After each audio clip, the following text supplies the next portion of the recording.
Hi friends, ഇന്ന് നമുക്ക് കോവയ്ക്ക കൊണ്ടൊരു ഉപ്പേരി ഉണ്ടാക്കി നോക്കാം. വളരെ സിമ്പിളായിട്ടാണ് ഉണ്ടാക്കുന്നത്, അധികം മസാലക്കൂട്ടുകളൊന്നും ചേർക്കാതെ.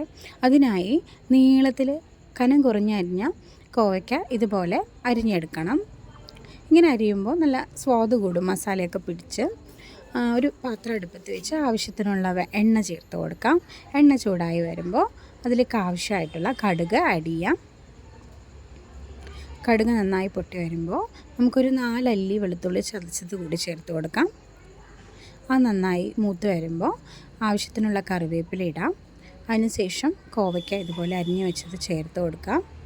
ഇനി ഒന്ന് ഇളക്കി യോജിപ്പിച്ചതിന് ശേഷം ആവശ്യത്തിനുള്ള പൊടികൾ ഇട്ട് കൊടുക്കാം.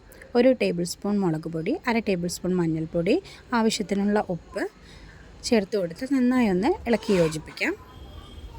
അതിനുശേഷം ഒരല്പം മാത്രം വെള്ളം ചേർത്ത് കൊടുക്കാം. ഒന്ന് തെളിച്ച് കൊടുത്താലും മതി, ഒരല്പം വെള്ളം ചേർത്ത് കൊടുക്കാം. ഇനി മൂടി വേവിച്ച് നന്നായി വേവിച്ചെടുക്കാം. അങ്ങനെ നമ്മളുടെ കോവയ്ക്ക ഉപ്പേരി ആയിട്ടുണ്ട്. വളരെ ടേസ്റ്റുള്ള ഒരു ഉപ്പേരിയാണിത്. നമുക്ക് ചോറിൻ്റെ കൂടെയൊക്കെ കഴിക്കാൻ നല്ലൊരു ഉപ്പേരിയാണ്. ഇനി ഇത് നമുക്ക് സെർവ് ചെയ്യാം. അപ്പോൾ എല്ലാവരും വീട്ടിൽ ട്രൈ ചെയ്ത് നോക്കണം.